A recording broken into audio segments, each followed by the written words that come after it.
There was, yeah, and the other thing of the whole problem with British Columbia, this southern British Columbia, and the reason lots are where they are is because every time someone develops a piece of land, they're the only one doing it because so they got to cap the audience.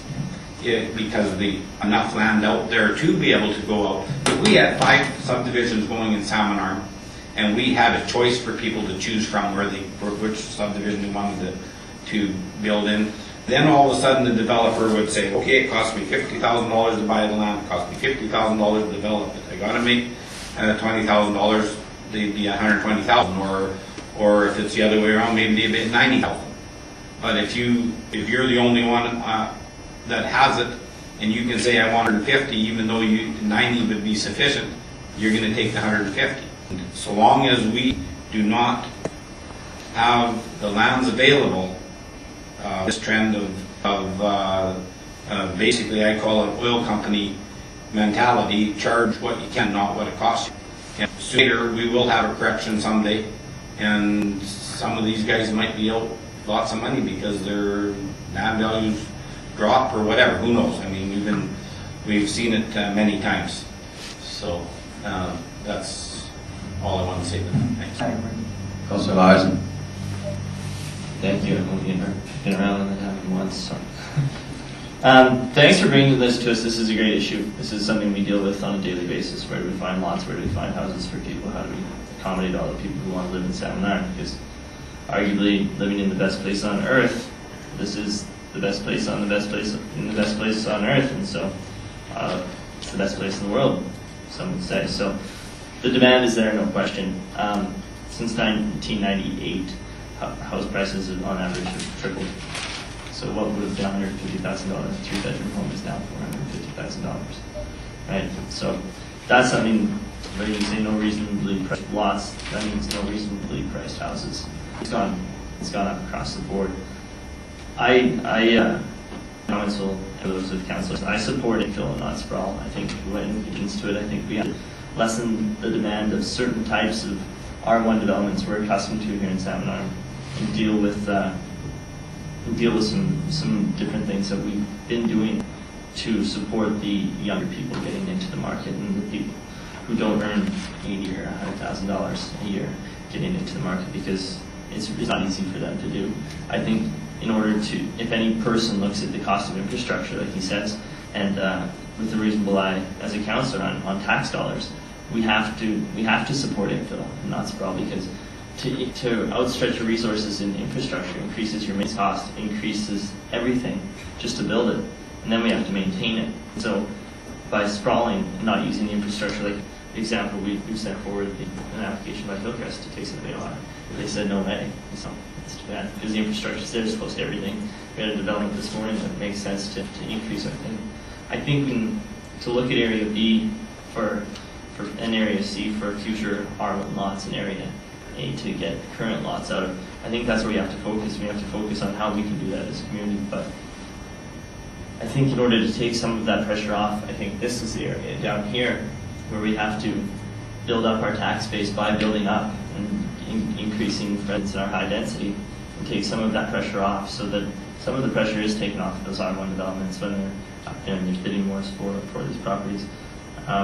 So we need long-term balance for the community, long-term solutions for everyone, not just R1, right?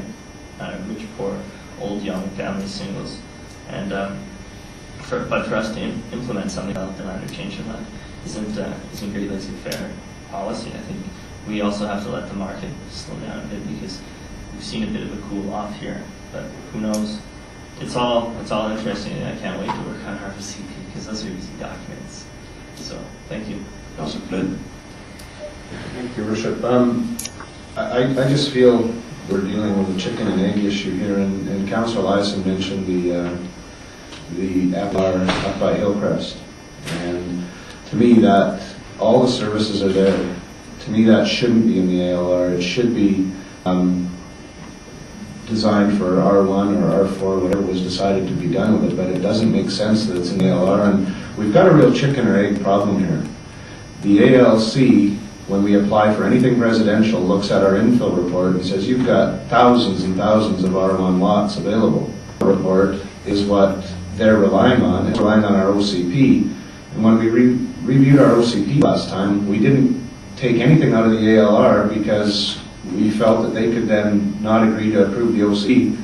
But now they rely on that OCP to say, well, you didn't want that out of your OCP review, so now you can't have it out of the ALR. So we've got a chicken or egg situation, and I didn't vote in favor of the agriculture area plan that was done 3 or 4 years ago because it just dealt with the donut hole by saying someday in the future the donut hole is going to take some resources to review and decide whether it should come out. Well, that ALR donut hole to me is an obvious piece that has services all the way around it or very close to it and needs to be reviewed with regards to whether it should be in the ALR or not. So I think the problem is we've got a chicken or egg issue, what comes first, and we're relying on a report with lots available for R1 or R4 or whatever we decide to use them for, because I think we need to do more R4 as do the other councillors. But if everybody's relying on a report that's flawed, in the sense it's not flawed that there isn't the land there, it's flawed that most of that land probably might not come to market for 10, 15, 20 years. So I think the first step that should happen is that infill report, as Councillor Cantle said, that infill report, Scip needs to take that, and if you've been knocking on doors, if there's certain pieces of property in there that are available for 20 or 30 or 50 lots based on the lot size, and those people, we're never going to sell this. You can't buy it for $10 million. They won't sell it. Yeah, so then you need to remove that from the infill report, because reality is that's not developable. So I think we've got a document that the science was right, but the reality isn't right, and we're relying on it to make all our decisions, and the ALC is pointing at it every time we want to get something for residential.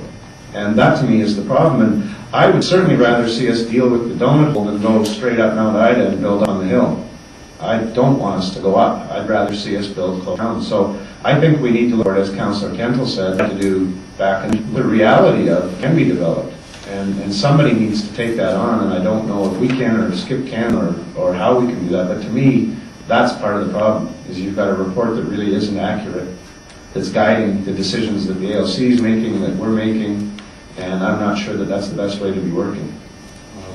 Regarding that OCP review, we did make an application for some changes in that, and I think it was only a road that we wanted to put through there, and they spit it back at us, so Well, they hate probably roads would have and been pointless. they hate roads and residential when you try to take those out. So. Councillor Kent. Well, we've got very good discussion that's happened here this morning, and I think what we should be doing is probably, council does need to take some leadership in this, in my opinion. We probably should be setting a meeting to further this, because we could go round and round on this, and I want to say that staff did their job when they brought us that report. I certainly, don't look at it as it's flawed, only that it's not realistic because it can't happen, but that was the first step. They needed to bring us that. Then the second step might be you identifying which ones that don't want to come out of there to be sold. And there's a lot of these that if families choose to keep properties in families for years to come, it might be a long, long time before somebody would want to develop. So it's a process now. And I was telling some of my fellow councillors here the other day that housing committee that is one of the most interesting ones I've been on for a long time. And it's looking at creative ways and of putting some housing out there for first-time buyers. It's not subsidized housing, first-time buyers. And I think the community is going to be happy with some of the work that the students did over summer and that this committee is taking forward.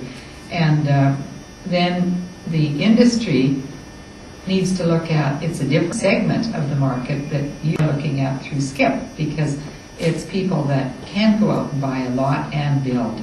So, we're kind of, I think, taking one step over here with the Affordable Housing Committee, and then the council probably should meet with you, in my opinion.